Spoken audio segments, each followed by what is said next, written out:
دوستانو د نن ورځې درس ډیر مهم درس ته اتم لوست. دا درس چې د دوستانو د جدا کېدونکو فعلونه یا تغیمبغه وربن په مورد ده. تغیمبغه مطلب جدا کېدونکو وربن فعلونه ته وایي. جدا کېدونکو فعلونه دا یعنی ډیر مهم درس دی. یعنی تاسو غواړئ چې جرمني ژبه کې لیکل زده کړئ باید په دې باندې پوه اوسئ، یا کله چې لوستل کوئ په دې باندې باید پوه اوسئ. که غواړئ چې لیکل او لوستل دواړه قوي سي باید په دغه برخه کې تغیمبغه وربن کې باید تاسو وربن کې باید تاسو مشکل ونه لري. یعنی ډیر مهم ده. کوشش کوئ دا ویډیو تر اخره پورې وګورئ. اتم لوست یا اتم درس چې ده که چیرته دینه مخکې ویډیوګان نه کتلې کوشش کوئ د اول نه تر اومه پورې ټول ویډیوګان وګورئ بیا اتم ولولئ، ځکه چې هغه درسونه دې پورې تړلي دي. بهتره دي چې تیر درسونه هم یو ځل وګورئ، بهتره ده. او که چاته هغه یاد وي بیا نو هم دې ته ادامه ورکوم دغه درس ته. مننه. اوس راځو دوستانو، اول درته یو مثال کې زه څو جملې ښیم جدا کېدونکو فعلونو کې د مثال په ډول زه بیرته لږ لازم کوم دوستانو ښه متوجه اوسئ. دلته په دې درس کې ګورئ زه یو مثال درته وایم. ښه د سینزدې کوم چې تاسو ښه په پوه شئ. ګورئ ایnkaufen چې دا یو لغت ده. سیده ایnkaufen چې وایي اخیستلو ته وایي، سودا اخیستلو ته وایي. اصل kaufen هم اخیستلو ته وایي kaufen، خو دلته einkaufen اخیستل دلته ورسره چې دا جدا کېدونکی فعل ده. دې ته وایي مختاړی یا پیشوند ورته وایي. سیده په جرمني ژبه کې ورته پریفکس وایي. مختاړی سیده پریفکس یا مختاړی. نو دې ته مختاړی وایي لکه د هغه نه مخکې راغلی. سیده د فعل مخکې راغلی ده. زه بیرته ښیم چې کوم تاسو څنګه کوی شئ چې دا لغتونه وپېژنئ، د جدا کېدونکو فعلونه وپېژنئ. دې نه وروسته تشریح کوم. خو اول زه تاسو ته دا تشریح کوم چې تاسو څنګه جدا کېدونکو فعلونه په جملو کې استفاده کوي. نو د استفادې لپاره یو مثال درته په دې کې الوم به داسې به تمرینونه پکې حل کو. einkaufen چې وایي اخیستلو ته وایي. ګورئ دا اوس موږ کله د دې نه موږ جمله جوړو. ګور فرض کړه یو قینچي راخیستې دلته سیده دلته عین ګوره عین هم دلته راوخسته، عین هم راوخسته دلته هم کې خود ځای په ځای کې kaufen هم دلته واچو. سیده einkaufen چې وایي یعنی سودا اخیستلو ته وایي. سیده ګورئ چې کله ګوري دا رنګ ویني د دې قینچي ګوره ټول یو رقم، یعنی دا په دې هغه کې مسیر باندې راځي. یعنی دا دلته راځي او دا عین چیرته ځي، یعنی قینچي یو بل کراس کوي او دا اخر ته ځي. سیده اوس د مثال په ډول ښه متوجه اوسئ. زه اوس وایم چې زه سودا اخلم. einkaufen سودا اخیستل ته وایي. سیده ich ze kaufe. ګور مرته له اول د جملې په سر کې کله جملې جوړې ساده جملو کې اول چی راځي؟ سوبجیکت راځي. سوبجیکت بل د چی ده؟ ich ده کنه، اند ضمیر د ضمیر پکې راغله، سوبجیکت پکې راغله. اوس هم ich kaufe دغه kaufen منګه چی کو منګه یعنی گردانوي د x سره kaufen په چی بدلېږي؟ kaufe باندې بدلېږي. ich kaufe ein. دا مختاړی چیرته ځي؟ ګورئ دا مختاړی دلته موږ ګورئ دا کراس کې دلته راځي کنه. ich kaufe ein دلته راغلی. ich kaufe ein. دا جملې په اخر کې هم مختاړی جملې کله چې جمله کې استفاده کیږي په ساده جمله کې چې هغه ورسره نه وي کومکی فعل نه وي، نو په دې حالت کې kaufen راځي دلته د دې سره گردانیږي د x سره ich kaufe او ein چیرته راځي؟ اخر د جملې ته ich kaufe ein. یعنی که چیرته دې جمله کې ته غواړې چې ich kaufe یعنی زه اول کې ویل چې زه سودا اخلم ich kaufe ein دلته ویل سیده دلته ویل چې زه سودا اخلم ich kaufe ein او زه سودا اخلم. سیده اوس وایم چې زه په سوپرمارکټ کې سودا اخلم.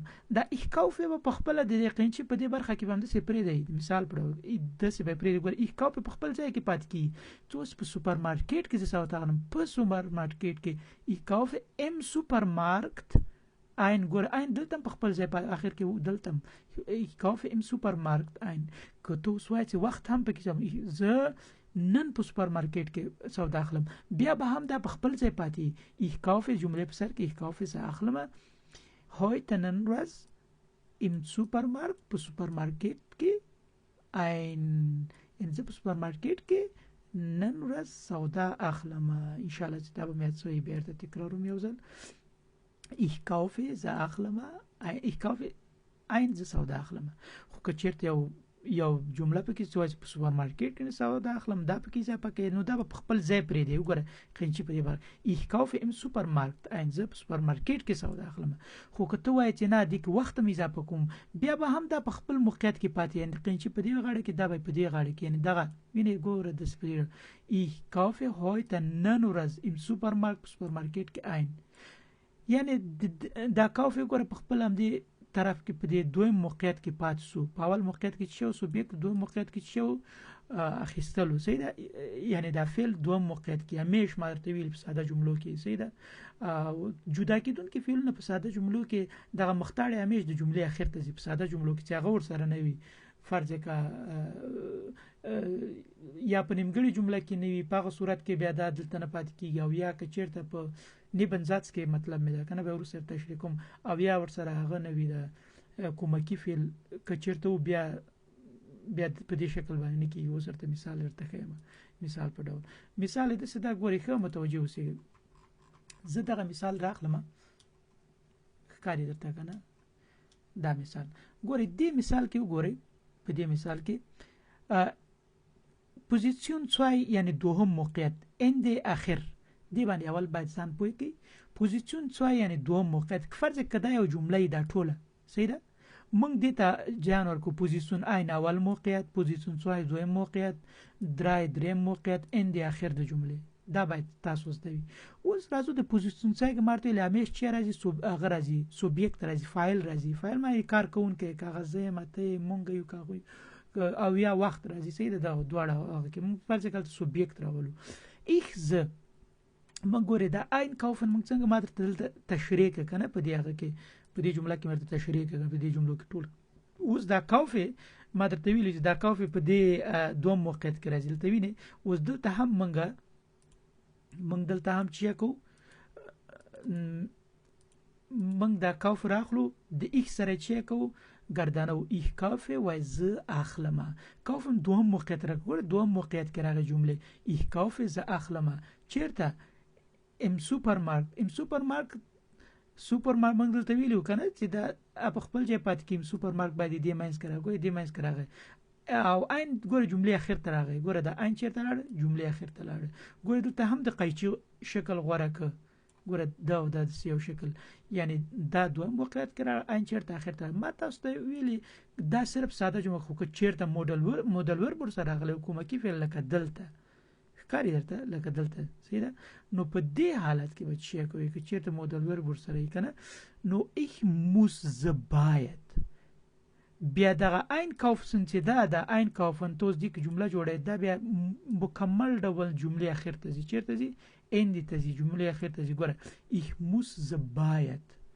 morgen سبات einkaufen چې کوم سودا واخلم یعنی دا جدا کیدونکو فعل بیخي جدا نسو زکه د چی شي وجه جدا نسو د دې موس له وجه جدا نسو د له وجه جدا نسو د په خاطر باندې چې موس قوي د موس په جمله کې راغی دا جدا کیدونکو فعل جدا نسو جمله اخر ته مکمل ډول باندې لاړ فرض کوي ich muss morgen einkaufen ز باید سبات چې کوم سودا واخلم اوس فرض کوي یو ورور پښتنه کوي یا راته وایي چې مونږ څنګه کوی سو چې دا جدا کیدونکو فعلونه چې کو او پیژنو ګوري تاسو دلته ښکاری دی ویډیو په دې کې ګوري تریم بغه یعنی جدا کیدونکو پریفکس مختاړي سیده تریم بغه جدا کیدونکو مختاړي دی مثال یعنی تاسو څنګه پیژنئ چې دغه لغت جدا کیدونکو د کنه دې به هر لغت سره یعنی معنی یا مغه شکل ته کیږي اپ یعنی د اوس که ټکی پټکی معنی کې اوس کې د معنی ورکی اوس کې یعنی تاسو کوشش کوئ صرف دا حروف زده کوي یعنی که چیرته لغت په سر کې راغلی یعنی جدا کیدونکو اپ راغلی و یا ان راغلی و یا اوف راغلی و داسې اوس ein فین هر mit statt teil vor weg weiter zurecht zurück zusammen ګوري که چیرته په دغه شکل باندې وو دغه شان د لغاتو په سر کې راغلي دا لغاتونه چې دي جدا کیدونکي یعنی د فعلونو په سر کې لغات نه مطلب فعلونه چې د فعلونو په سر کې راغلي دا جدا کیدونکي فعلونه دي بیرته یو ځای تکرارم چې کوم سر په خلاصي اپ ان auf, aus په یادو یې زده کوي ein, fan, her, mit, statt, teil, vor, weg, weiter, zurecht, zurück, zusammen. دا ډیر مهم دي. دا باید تاسو زده یې، یعنی تاسو بیا کله یو فعل ګورئ او دا په سر کې باید جدا یې کړئ، یعنی جمله چې جوړوي څه به نه کوئ لکه عادي فعل غوندې دلته راولي مکمل نه، مکمل به بیا نه راولي. دی باندې انشاءالله پوه شوي یاستئ. اوس دې کې ما تاسو ته جملې جوړم، بیا تاسو سر پې ډېر ښه خلاصېږي. صحیح ده؟ راځو دوستانو دې کې جملې جوړه کړو. ښه، مخکې دې چې زه جملې جوړ کړم باید دا صفحه زه فول کړم تاسو ته. ښه، اوس راځو دوستانو دې کې جملې جوړو. ښه متوجه اوسئ.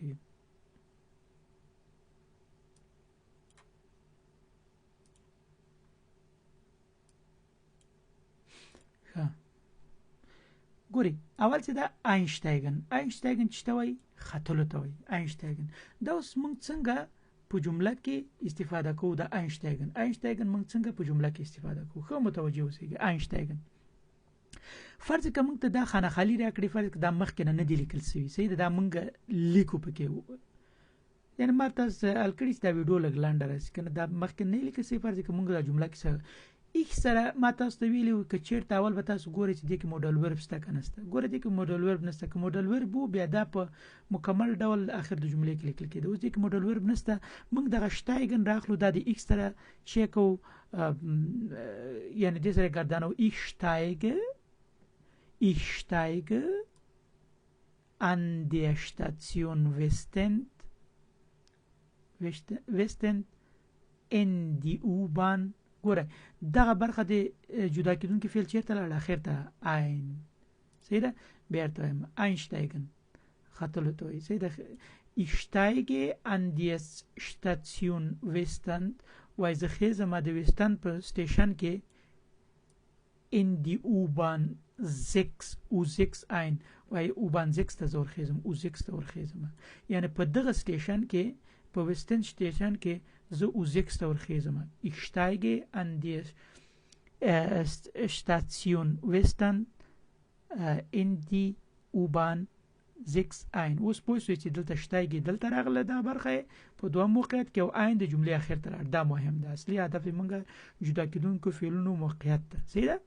اوس راځو دوهم ته umsteigen، یعنی ته یو راځي او زی ته راځي، بیا فرض که په یو مسیر روانې تبدیلول، بدلول. صحیح ده؟ یا هغه بدلې لاره بدلې، یا بل موټر کې خیز، یا موټر نه کته کېږي بل، یا یو څوک نه کته کېږي بل ته دې ته وایي umsteigen. اوس ته وایي چې in die Station Hauptwache، وایي د Hauptwache په سټیشن کې steige ich تبدیلومه زه چی شی und nehme die U1، وای د Hauptwache سټیشن ته زه کله ورسېدلم، زه خپل د هغه تبدیلومه U1 ته ورخیزم، und nehme die U1 او U1 train ته ورخیزم. صحیح ده؟ in die Station Hauptwache steige ich und nehme die U1، وای د Hauptwache په سټیشن کې زه یعنی خپل مسیر بدلومه، چینجومه او U1 ته ورخیزم. یعنی فرض که ته یو U2 کې روانې چې دې Hauptwache ته ورسې، هغه U2 نه کته کېږي زه U1 ته خیزي، نو دغه وخت ته umsteigen وکړو، یعنی خپل ټرین دې بدل کړ، یعنی په هغه طرف ځي لیکن هغه بیا هلته لاره بدلوي، دې په خاطر باندې زه بل ټرین ته ورخیزم، دې بل ته ورختل یا خپل هغه بدلول، دې ته وایي umsteigen. فرض که بوس کې راځي ته زه ټرین ته ورخیزي، صحیح ده؟ umsteigen کې. ښه، اوس راځو دوستانو aussteigen چې ته وایي. aussteigen کې وتل، یعنی فرض که ته اوس وایي چې زه په ټرین کې، ته اوس وایي چې زه am Südbahnhof په جنوبي بانوف کې steige ich aus، وایي زه ښکته کېږم، په جنوبي بانوف کې زه ښکته کېږم. ankommen چې ته وایي راتللو ته وایي، ankommen چې ته وایي راتللو ته وایي. ته اوس وایي چې زه په وخت باندې دفتر ته راځم، په اتو بجو یعنی په وخت باندې، په خپل وخت باندې. pünktlich په خپل وخت ته وایي، یعنی په خپل وخت، یعنی fix 8 بجو.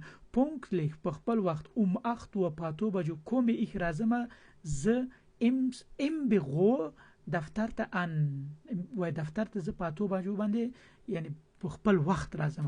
پونکتلیخ acht Uhr komme ich im Büro an.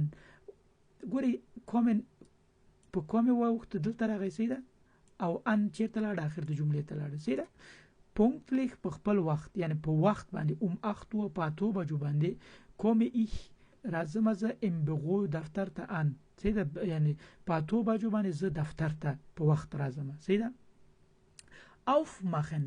aufmachen چیش ته وای خلاصول ته وای. فرض کې څنګه خلاصول؟ es ist sehr warm وای ډیر ګرمي ده دا ډیر ګرم ده. چیشه ich mache das Fenster auf وای او ډیر ګرمه ده وای زه خلاصوم. ich mache das Fenster auf وای زه دغه کړکۍ خلاصوم سیده. ich ګوره بیا ته es ist sehr warm وای او ډیر ګرمه ده یعنی دلته ډیره ګرمي ده. ich mache das Fenster auf. تاسو کوئ چې دا په خپل اوتاق کې یا کوم ځای کې چې اوس دا جمله یادوي خپل ملګری ته د استفاده کوي. ملګری ته چې هوا خو ډیره ګرمه ده دا کړکۍ خلاصوم سره کوم ورته es ist sehr warm ich mache das Fenster auf او ګرمه ده دلته ډیره ګرم ده زه کړکۍ خلاصوم.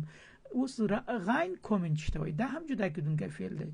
جمله کې استفاده کومن غاین ګوره دلته ولې دلته kommt rein راغی ځکه چې دلته جمله تشریعاتی ده. لکه اوس وای mein Kollege وای زما همکار kommt rein داخل ته راغی. چې kommt rein ګوره دای هم چې شکل دا کومن ګوره غاین کومن دا کوم جمله سر ته راوځي. ګوره kommt غاین چیرته ویسه غاین اخر ته ویل لیکن دا کومن چې دلته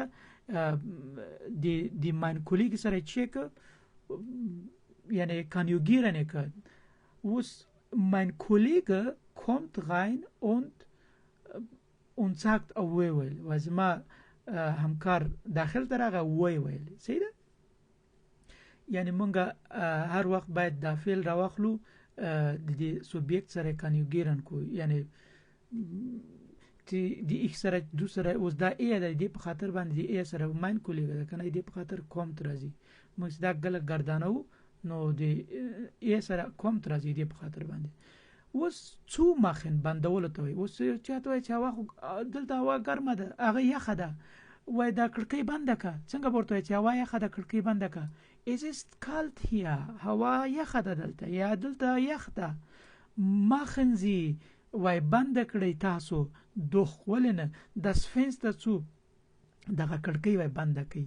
machen Sie doch das Fenster zu وای دغه کړکۍ تاسو بنده کړئ. معنی دا ده لنډه es ist kalt hier machen Sie doch das Fenster zu. اوس zu machen موږ بل رقم استفاده کوم دا هم بندول ته وایي سیده ich mache وای زه بندوم das Fenster دغه کړکۍ wieder zu بیا ځل یعنی بیا بندوم چې خلاصه کړي ته ورته وایي چې ich mache das Fenster wieder zu وای زه دغه کړکۍ بیا بندوم بیرته بندوم. ich mache das Fenster wieder zu. اوس که څنګه وای anfangen چې وای شروع کول ته وای dann fange ich وای شروع کوم زه mit der Arbeit an وای زه بیا کار شروع کوم. dann fange ich mit der Arbeit an. اوس چې سره خبرې ته وکړو بیا ورته چې زه بیا زه په کار شروع کوم. dann fange ich mit der Arbeit an. سیده دی باندې ان شاء الله پوښتنه کوشش کوي چې دا در سره ولیکي دا در سره اتمن ولیکي چې ډیر مهم ده. اوس ورته یو بل تمرین وکړو دی کې اوس دا اوس ډیر مهمه برخه ده یعنی د دې لیکچون یا د درس دا برخه ډیره مهمه ده. اوس فرض کړئ چې موږ ته دا راکړي دي موږ ته وایي چې دینه جملې جوړه کړي سیده دا موږ ته مخکې نه راکړ سوي دي موږ ته وایي چې دینه جملې جوړه کړي چې جوړه کړي جملې جوړه کړي دینه موږ جمله څنګه جوړو خو متوجه اوسئ. من اول دی کې ګورو چې دی کې جدا کیدونکو فعل څه ده او بل پکې دې تم باید فکر چې دی کې کومکی فعل ده نو قوي ده بیا دا جدا کیږي نه وخت چې کومکی فعل راغی دا بیا نه جدا کیږي سره ښه دې تم باید ډیر فکر وي. ګوره ich muss immer um 6 Uhr چیشه aufstehen وای زه باید ګوره ich زه سیده muss دلته راغی کومکی فعل راغی کنه کومکی فعل چې راغی موږ ویل دا سره بیا نه جدا کی جمله چیرته لاړه اخر ته لاړه وای ich muss immer وای زه باید همیشه په شپږو بجو باندې را پاسېږم. اوس که په دغه حالت کې ته اوس دغه جمله په دوه رقم ولیکلی سي څنګه موږ دلته 6 دا یو وخت ده کنه موږ دغه وخت راوړو جملې سر ته راوړو بیا هم جمله کې تغییرات نه راځي یعنی غلطیږي نه تو وایې چې زه باید همیشه په 6 بجو راپاسم که تو وایې چې په 6 بجو باندې وخت مخ ته راوړ دي نه دلته انتقال ک باید muss ich immer aufstehen باید زه همیشه راپاتېږم ګوره جمله یعنی په دوه ډول ته یو جمله ولیکله یو ich muss immer um 6 Uhr aufstehen یا وخت مخ ته راوړي سر د جملې ته راوړي um 6 Uhr muss ich immer aufstehen کله چې د وخت مخ ته راوړ نو دا خو واضح خبره چې وخت را واخیسته د سوبجیکټ په ځای کې دی راوړ نو سوبجیکټ هم جګیږي بیرته د وخت په ځای کې ځي لکه د مثال په ډول دلته دا سوبجیکټ چیرته لاړه ګوره د وخت ځای ونیو دلته راغی دریم موقعیت کې دې ته باید ډېر فکر اوس راځو دوستانو دوهمه جمله په دوهمه جمله کې ښه متوجه اوسئ دا دوهمه جمله ده د لپاره منګه جملې جوړو ګوري دې کې اول وګورئ چې دا جدا کیدونکي فعل دا خو دې کې منګه غنه لرو مودل ورب نه لرو دې په خاطر باندې نو دا جدا کیږي سره د مثال په ډول ich ز فعل چې د فنګ ده کنه مختار اخر د جملې ته به لاړ شي دلته لاړ شي ګوره ich fange um 7:30 mit der Arbeit an weil ze په 9 بجو باندې په کار شروع کوم ich fange um 7:30 mit der Arbeit an وګوره دا سات چې کله وای اول به وای بیا به دا او دغه ځکه وای 7:30 بیا سره په صحیح په پوي کنه نو دې باندې بیا صحیح پوي اوس ګوري ښه متوجه اوسئ دا جمله خو جوړه کړله ich fange وای شروع کوم um 7:30 په 9 بجو باندې mit der Arbeit an وای د کار باندې شروع کوم خو که چیرته تاسو دغه وخت راوخلې جملې په سر کې جمله نه غلطيږي جمله نه په بل ډول لیکي ګوره 7:30 په 9 بجو باندې fange ich mit der Arbeit an وای زه په کار شروع کوم ګوره دا دواړه یو جمله ده لیکن په دوه ډولم لیکل ده ګوره ich fange وای زه په 9 بجو باندې کار شروع کوم او دلته وای په 9 بجو وخت مخ ته راوړی 9 بجو باندې شروع کوم زه په کار باندې هیڅ فرق نه لري یعنی تاسو یو جمله صرف د وخت لوجه وخت کله د سوبجیکټ چې ته مې سوبجیکټ هم د وخت چې صرف دم تغییر کړل سیده وخت د سوبجیکټ د وخت په ځای کې راغی لکه اوس ګورل ته وخت دلته راغی دلته د فنګ نه ورسته راغی ګورل د فنګ نه وخت راغلی دلته فنګ نه ورسته بیرته سوبجیکټ راغلی فرق هم دومره اوس راځو درېمه جملې ته ورځو چیرته درېمه جملې ته ورځو درېمه جمله موږ په دوه ډوله جوړو ګوره وای ich kaufe am Montag nach der Arbeit ein وای زه وای د دوشنبه په ورځ باندې چی شي کومه سودا اخلم ورسته د کار نه ګوره ich ز kaufe اخلم am Montag دلته وخت دلته راغی کنه am Montag nach der Arbeit ورسته د کار نه ein ګوره ein چې دغه د جدا کیدونکي فعل اوله برخه او مختار او د جمله اخر ته زی ich kaufe am Montag nach der Arbeit an اوس دغه وخت مختار وړو am Montag kaufe ich nach der Arbeit ein سیده دی باندې ان شاء الله پوه شئ زرته بیرته ich kaufe am Montag nach der Arbeit ein am Montag kaufe ich nach der Arbeit ein سیده دا ویل اوس راځو بل جمله څلورمه جمله جوړو څلورم جملې کې دوه جملې جوړو د لپاره دوه جملې جوړو ګوري اوس د لپاره ich komme am Abend um 19 Uhr nach Hause zurück وای زه په 19 بجو باندې بیرته کور ته راځم سیده نو دلته چې دا وخت دلته استفاده کړل لکه په تیر جملې غونډه اوس دا وخت مخ ته راوړو am Abend komme ich um 19 Uhr nach Hause zurück او په ماخام کې راځم زه په 19 بجو باندې بیرته کور ته کنه صرف مخکې او شاته کړي نور فرق نه لري ich komme am Abend um 19 Uhr nach Hause zurück am Abend komme ich um 19 Uhr nach Hause zurück اوس راځو دوستانو پنځمه جمله جوړو چې دا هم ډیر مهمه په دوه رقم ده لیکو ich möchte وای زه غواړم heute ausgehen وای زه غواړم چې نن بیرون لاړ شم سیده مارت ویلي چې دا اوس دلته مخته چې سو دلته موډل ورب راغی ځکه دا جدا نه سو ګوره څومره اسانه جمله چې موډل ورب راشي هغه دا جدا کیدونکي فعل نه جدا کی خو جملې په اخر سر کې لیکل کی سو ich möchte heute ausgehen وای زه غواړم چې نن بیرون لاړ شم چیرته لاړ شم بیرون لاړ شم اوس دا وخت جملې سر ته راوړو heute möchte ich ausgehen وای نن ورځ غواړم چې زه بیرون لاړم بیرون لاړ شم heute möchte ich ausgehen. شپږمې جملې ته راوځو. mitkommen mochten. ګورئ دې کې هم جدا کېدونکی فعل ده، هم پکې څه ده، خو دا باید سوالیه سي، سوالیه علامه ده. کله چې سوالیه په یو هغه کې تاسو نه سوالیه جمله جوړه کړئ، نو تاسو به حتما موډل ورب د جملې سر ته راوړئ. اوس دلته موختن موډل ورب ده. ګورئ موختستو وای غواړې ته mitkommen چې موږ سره راسې، او که چېرته موډل ورب نه و بیا به دا فعل راخلي، جملې سر ته به یې راولي. صحیح ده؟ نو موختستو mitkommen وای غواړې ته موږ سره راسې، موختستو mitkommen. صحیح ده؟ سوالیه علامه ده. اوس دا کوشش کوئ دا جملې سره ولیکئ. اول تاسو داسې یو کار وکوئ، همیش چې زه کله درس درکوم ویډیو به ودروئ، دغه ځای به ټول ولیکئ، دا ځای او خپله به جملې جوړې کړئ.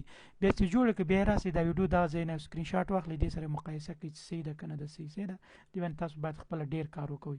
راځو دلته اوس بل ته. ګورئ دا ما تیار درته حل کړي، خو تاسو به داسې کار وکوئ مخکې دا ویډیو بل ته ودروئ، سکرین شاټ به ترې واخلئ. دغه دا ځایان چې دي دا سره سره چې دي دا به نه لیکئ، یو خط به ټول ولیکئ، فرض که په یو ورقه کې ټول به ولیکئ او دا ځای به خالی پرېږدي، دا سره خطونه به پکې نه لیکئ. چې دا مو نه لیکه بیا به دا تیار به سکرین شاټ هم اخیستی، دا راواخلئ په دې کې استفاده کړئ، چېرته هم غلط بیا دې سره مقایسه کړئ. صحیح ده؟ اوس زه درته تیار ما درته ګوره einladen څه ده.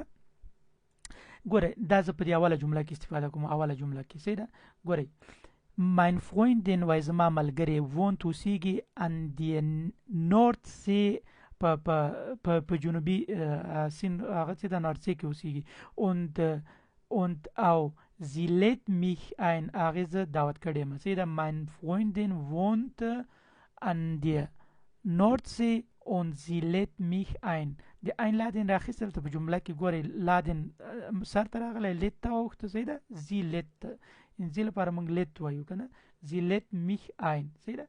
اوس راځو په دې دوهمه جمله کې mitkommen. دغه mitkommen چې ده دا اوس په دې دوهمه جمله کې ګوره، دوهمه جمله دیزې نه شروع کېږي. mein Kinder kommen auch تر دیزې پورې ده. mit وای زما ماشومان هم ما سره راځي. mein Kinder زما ماشومان kommen auch mit. ګوره mitkommen په چی بدل سو؟ په kommen mit باندې. دې ته باید ډېر فکر وي. درېیمه جمله کې موږ anfangen استفاده کوو. چې استفاده کوو؟ anfangen یعنی شروع کول.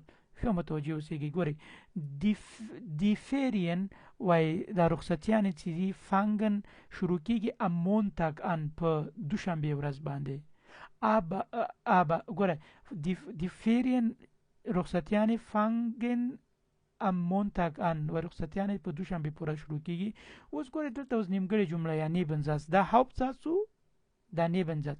aber لیکن wir fahren. اوس په دې هغه کې موږ چې استفاده کوو abfahren استفاده کوو. تاسو به وګورئ چې abfahren چېرته ده. ګورئ دا پکې استفاده ګورئ aber لیکن wir fahren موږ یعنی زو شون یعنی موږ مخکې نه شون مطلب یعنی مخکې نه چې یو کار چې شون ورته یعنی wir fahren شون وایي موږ مخکې نه زو am Freitag جمعې په ورځ یعنی راتلونکي دوشنبې کې مثال رخصتیانې شروع کېږي دې جمعې په ورځ فرض کړه موږ زو یعنی یو مخکې زو یعنی د هغې ورځ نه مخکې زو اب جمله دلته ختمېږي. اوس راځو په بله جمله کې in Hannover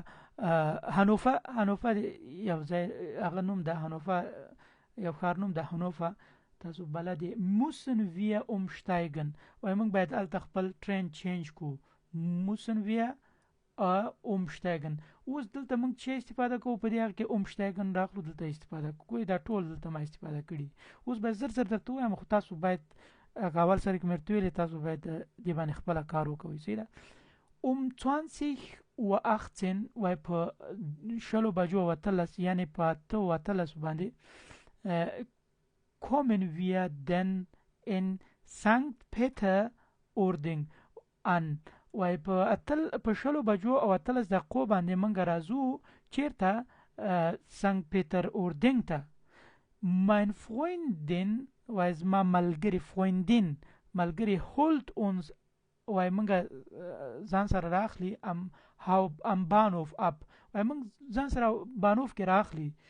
څنګه یې راخلي؟ موټر ورسره ده تاسو ځان سره راخلي. دې مطلب دا چې هغه چې موږ هلته ورسېږو ما ملګري راځي موږ ځان سره راخلي ځکه دې سره ماشومان هم دي که نه ځکه یې موږ ویلی mein Freundin holt uns am Bahnhof ab. اوس دی بل جمله کې ګوره نوردن ام نوردن وای په جنوب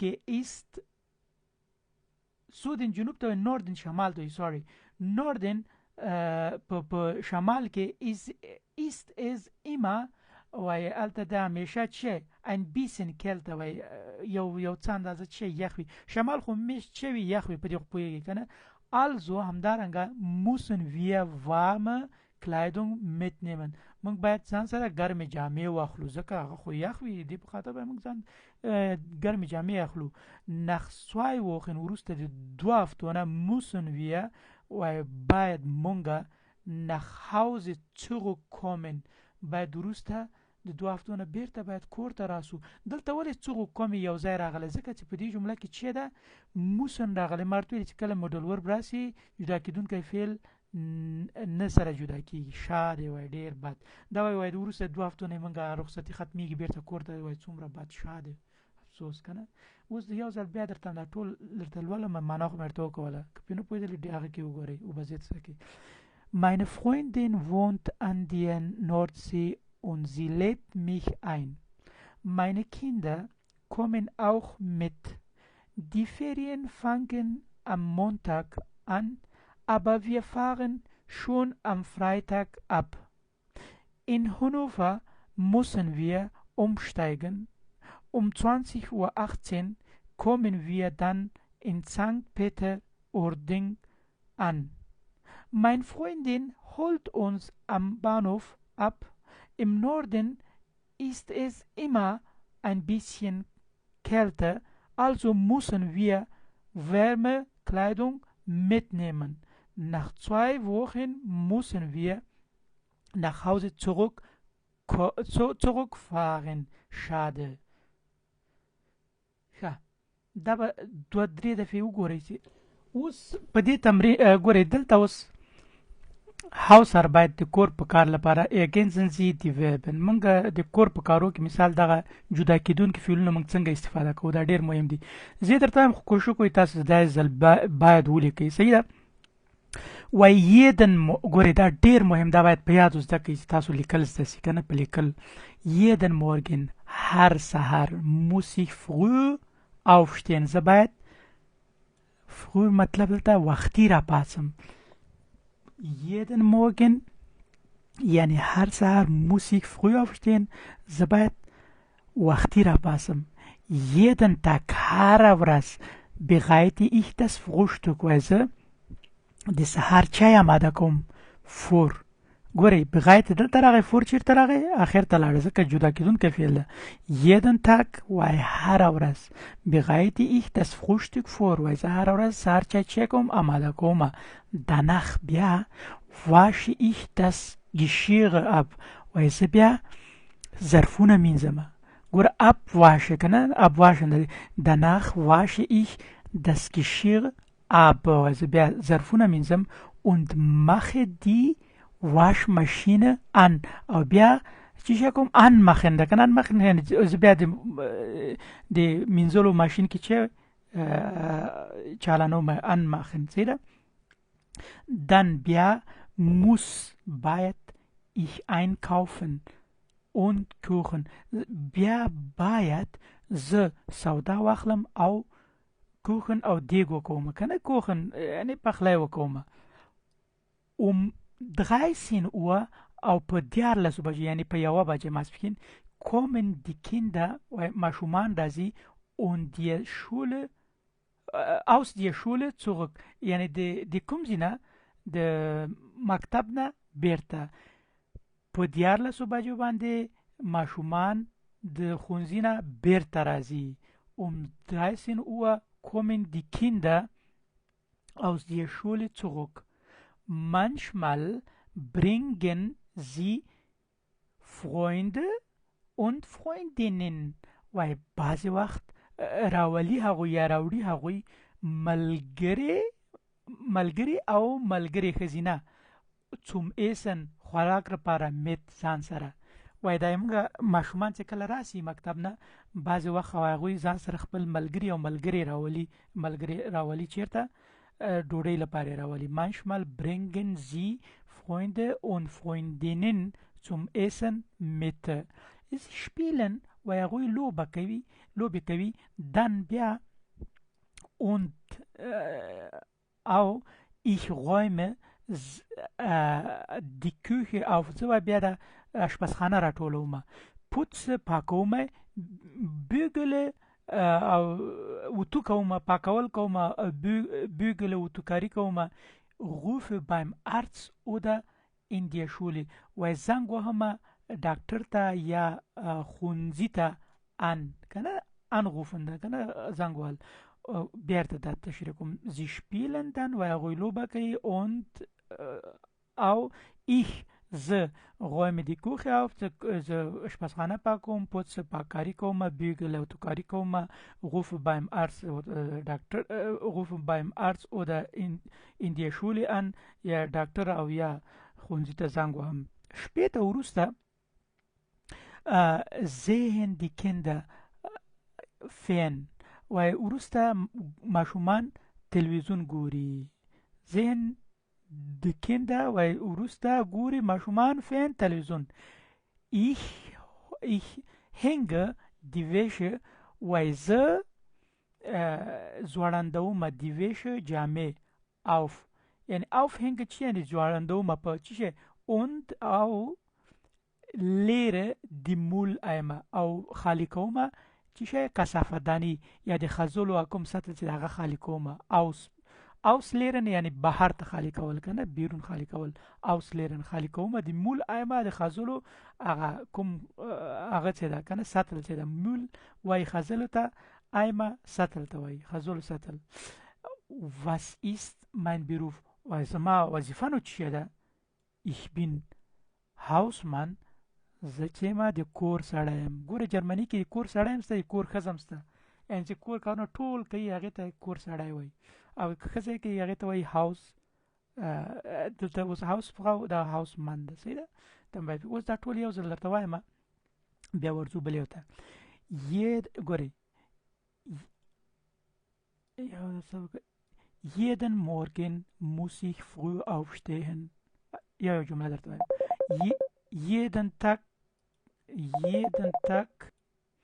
ja, jeden Tag bereite ich das Frühstück vor, danach wasche ich das Geschirr ab und mache die Waschmaschine an. Dann muss ich einkaufen und kochen.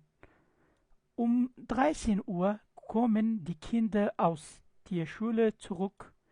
Manchmal bringen sie Freunde und Freundinnen zum Essen mit. Sie spielen dann und ich räume die Küche auf, putze, bügele, rufe beim Arzt oder in der Schule an. Später sehen die Kinder fern. Ich hänge die Wäsche auf und leere die Mülleimer aus. Was ist mein Beruf? Ich bin Hausmann.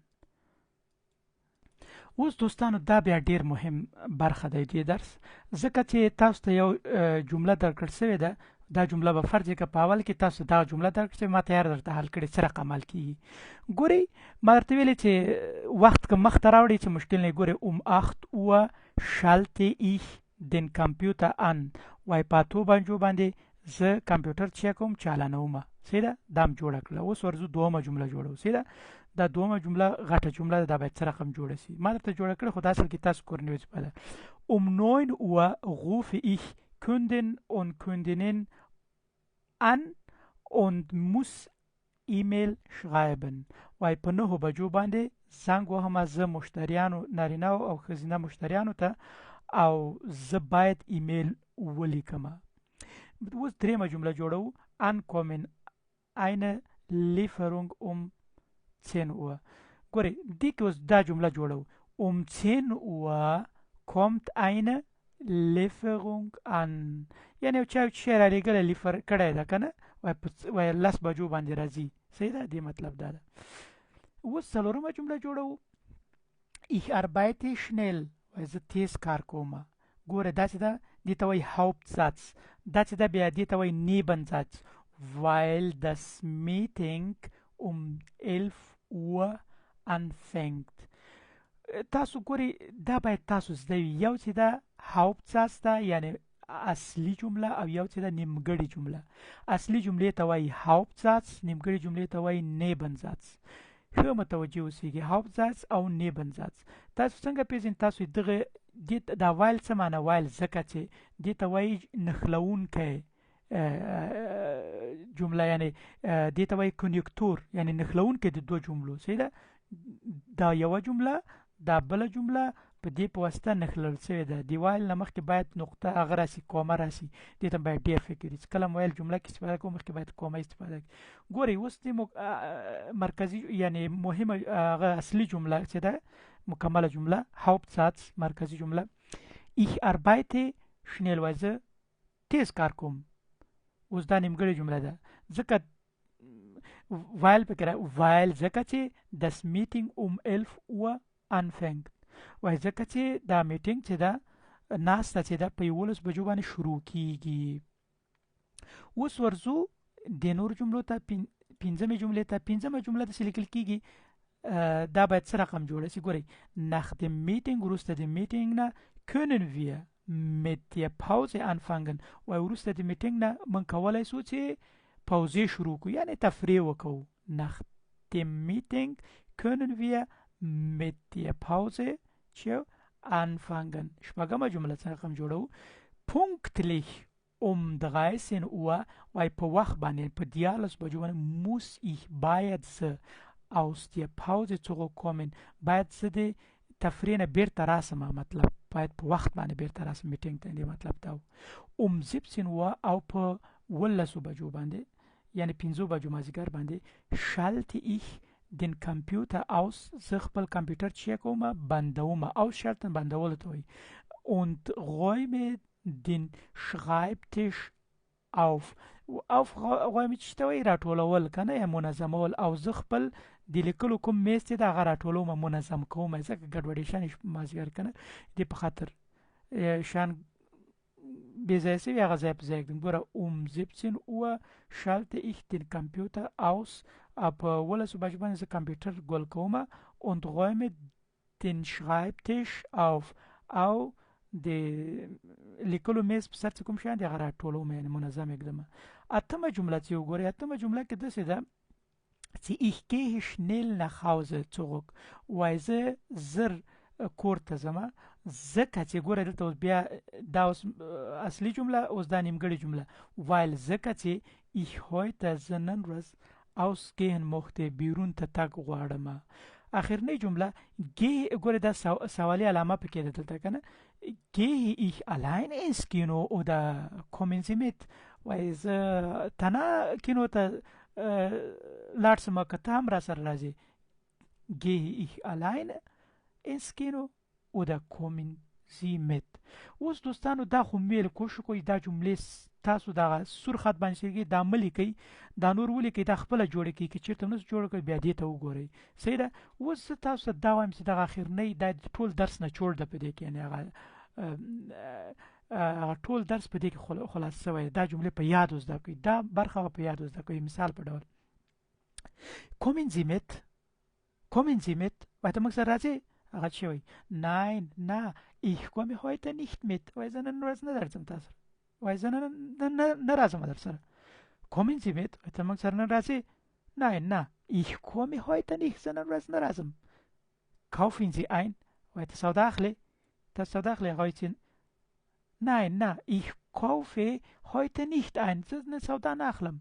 بیا ورته وایي stehen Sie auf وایي تاسو پاڅېږئ هغه ورته وایي nein na ich stehe heute nicht auf زه نن ورځ نه پاڅېږم. بیا ورته وایي fangen Sie an وایي شروع کوي ته دا ورته وایي nein ich fange heute nicht an زه نن ورځ نه شروع کوم. وایي gehen Sie aus وایي تاسو بیرون ځئ وایي nein na ich gehe heute nicht aus زه نن بیرون نه ځم. بیا ورته وایي kommen Sie zurück تاسو بیرته راځئ چې ورته نه ich komme heute nicht zurück وایي زه نن ورځ بیرته نه راځم بیا ورته چې räumen Sie auf وایي ته راټولوي تاسو راټولوئ دا شه nein ich räume heute nicht auf زه نن ورځ نه راټولوم زه نه منظم کوم rufen Sie an وایي تاسو زنګ راوهئ دا ورته nein ich rufe heute nicht an زه نن ورځ زنګ نه دروهم بیا ورته sehen Sie fern تلویزیون ګورئ تاسو وایي nein ich sehe heute nicht fern وایي نن تلویزیون نه ګورم یو تکراروم بدون د معنا نه kommen Sie mit nein ich komme heute nicht mit kaufen Sie ein nein ich kaufe heute nicht ein stehen Sie auf nein ich stehe heute nicht auf fangen Sie an nein ich fange heute nicht an gehen Sie aus nein ich gehe heute nicht aus kommen Sie zurück nein ich komme heute nicht zurück räumen Sie auf nein ich räume heute nicht auf rufen Sie an nein ich rufe heute nicht an sehen Sie fern nein ich sehe heute nicht fern ګورئ دوستانو دا درس دومره مهم درس ده په دې ټولو درسو ځکه دا تاسو لیکل قوي کوي دا درس دا ویډیو 2 ځلې نه 3 ځلې وګورئ کوشش وکړئ دا در سره لینک راواخلئ سیو یې کړئ در سره دوستانو ته یې ولېږئ چې هغوی هم جملې جوړول زده کړي سمه ده ګورئ دوستانو تاسو یوټیوب ته چې کله لاړ شئ ښه دا درس خو ښه پوهېږئ چې په دغه پلی لیست ته به ورشئ که نه یوټیوب کې هم د پلی لیست ته یا په دې پلی لیست کې مونږ د ګرامر برخه کې ټول درسونه ګوره و درسونه مخکې نسته دي دا اوس راچې واته کېږي کوشش کوئ دا درسونه ټول زده کوئ داسې نه صرف همدا یو ویډیو هم زده کړله خلاص نور نه ګورئ یعنې تاسو کوشش وکړئ چې کله وخت پیدا کوئ تېر ویډیوګانې هم ګورئ کمنټ به کوئ خو هغه دوستان چې دا درس وایي او هغه ابتدایي هغه لکه موږ په انګلیسي کې بګنر درس وایو که نه هغه 10-12 ویډیوګانې هغه دلته وګورئ دلته یې حتما وګورئ دلته اول چې څوک جرمني ژبه شروع کوي اول دا ورته ولېږئ دې لینک ورته ولېږئ بیا کله چې ابتدایي کورس یې ختم که هغې نه وروسته دا ګرامر درس وګورئ ځکه اول چې دا دې نه زده کړی او دې ته راځئ بیا ورته مشکلات ډېر وي صحیح ده نو دا ویډیوګانې ټولې وګورئ دا ولته 2 دانې دي دې نه چې دا ور واچوم دا ویډیو 8 دانې کېږي دوستانو سره کوشش وکوئ دا یوټیوب شریک کړئ ځکه چې څومره دوستان ډېر سي زه نور هم تشویقېږم چې تاسو ته ښې ویډیوګانې جوړ کړم او دا درس ته ادامه ورکړم نو دغه زموږ د یوټیوب هغه ده نوم یې ده German_پښتو او دا یې نوم ده صحیح ده نو مننه دوستانو ستاسو همکارۍ نه ښه وخت ولرئ د الله په امان مخ ته مو زیړي ګلونه